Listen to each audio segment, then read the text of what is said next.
there are features built into the new Super Duty that most owners never find. Not because they're complicated, because Ford doesn't advertise them. Some are buried 3 menus deep. Some require a specific sequence that nobody at the dealership thought to mention. And at least one of them could be the difference between getting home and being stranded roadside with a truck that won't start. We're going through 10 of them today. These aren't gimmicks. They're actual features that change how you use the truck, assuming you know they're there. If you want straightforward Ford truck coverage with no hype attached, subscribe before we get into this. There's a lot more on this channel worth your time. Number 1, the dead key, fob backup. Start here, because this one actually matters. If your key fob battery dies and you're miles from anywhere, most people assume they're stuck. They're not. The Super Duty has a dedicated spot on the steering column, at the base, specifically designed for this situation. Drop the fob into that slot, and the truck reads it through inductive coupling. No battery required. The truck starts like normal. Most owners discover that slot exists after they're already stranded. Now you know where it is before that happens. Number 2, recovering your factory keyless code. Ford brought back the keyless entry keypad as an option on the new Super Duty after pulling it for a stretch.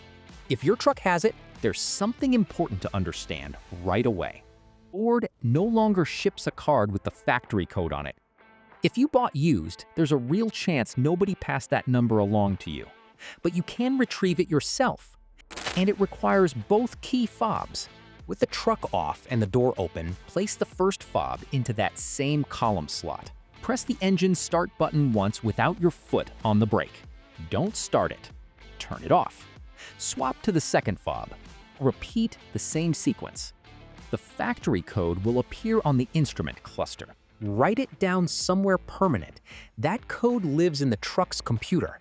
If the battery ever loses power completely, custom codes you've set will be wiped, and the truck falls back to the factory code. That number is the one you can't afford to lose. Number 3, setting a custom door code. You've got 2 ways to set a custom 5-digit code on the pad. From outside the truck, enter the factory code, then immediately key in your new 5-digit sequence. The pad confirms it with a lock-unlock cycle, or go through the infotainment. Settings, then Vehicle. Scroll down to Door Keypad Code. A little more intuitive, and you can manage multiple codes from in there. Either way, custom codes don't survive a full battery disconnect. The factory code does. Keep it written down somewhere the truck isn't. Number 4, unlocking all doors from the pad and locking with keys inside.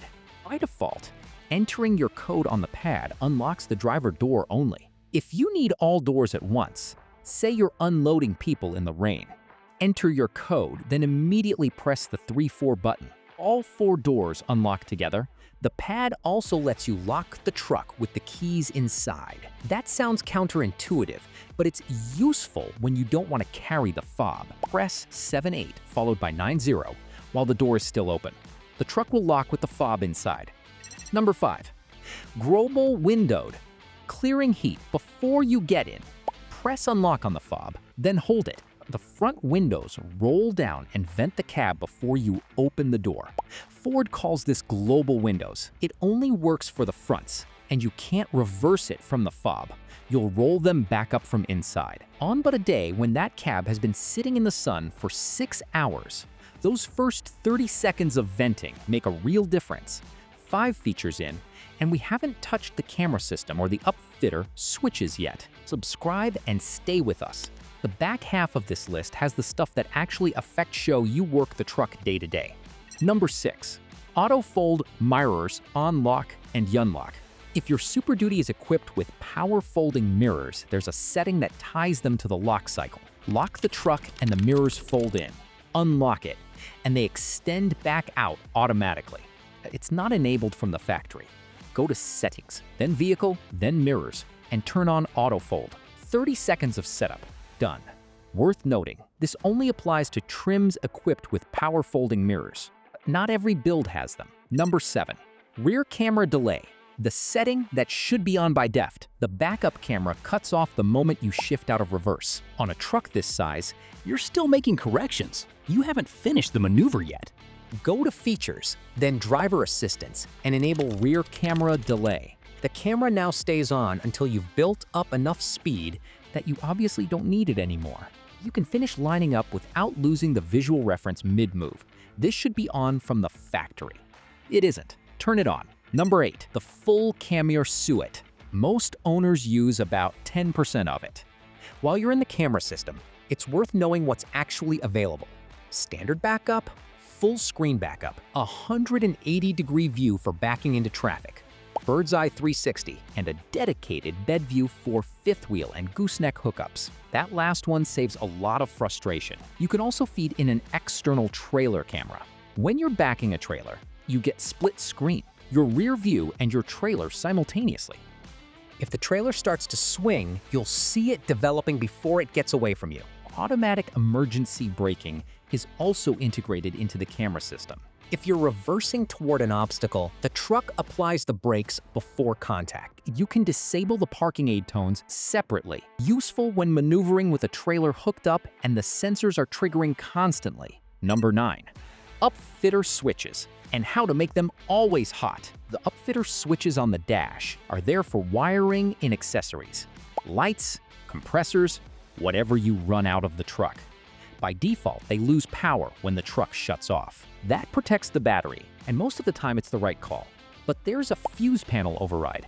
Install a 5-amp fuse in the designated slot in the front fuse box, and auxiliary switches 5 and 6 become hot at all times, truck running or not. Useful if you're running equipment that needs continuous power and you want it controlled from the dash. That modification is not factory. It's also not complicated. Know what you're wiring before you do it. An always hot circuit with a forgotten switch on will drain a battery overnight. One more feature left, and it's the one most directly connected to knowing whether you're actually within your truck's limits. We cover Super Duty ownership without the filler. Number 10, onboard scales. And what destroys their accuracy? The Super Duty runs suspension-based load sensors on both axles. They read payload in the bed and tongue weight on the hitch. You can check the number on the infotainment screen or enable the tail lamps mode, a 4-bar visual indicator at the rear of the truck that's visible when you're loading from outside without walking around to the screen. Here's the part that matters most. If you level or lift this truck, the sensors are now reading from a suspension geometry they were never calibrated for. The system will still give you numbers. Those numbers will be wrong. You can be over your payload limit and the gauge will tell you you're fine. If you've done any suspension modification on a Super Duty, lift, level, anything that changes ride height, get the onboard scales recalibrated. It's not optional if you plan to use that data to make real-world loading decisions. 10 features, most of them deep enough in the menus or the fuse panel that the average owner never runs across them. That's not by accident. Trucks this capable have a lot going on. Taking the time to actually learn the system pays off every time you use the truck. If you're considering buying a used Super Duty, full buyer's guide is linked in the description. Worth going through before you commit to anything. Subscribe for F-150 and Super Duty coverage that gives you real information. Specs, reliability, ownership, and buying decisions done straight. New videos up regularly. See you on the next one.